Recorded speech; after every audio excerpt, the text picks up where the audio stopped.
ಏಳು ಮೇಲೆ ಏಳು.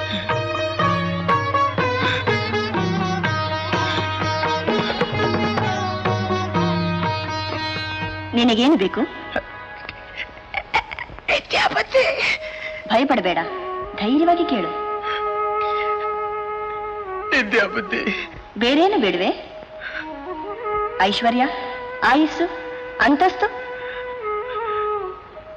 ಇದೀಟೇ ಕೇಳಬೇಕು ಅಂತ ನನ್ನ ಹೆಂಡತಿ ಹೇಳ್ಕೊಟ್ಟವಳೆ. ನಂಗೆ ಅದೇ ಬೇಕು.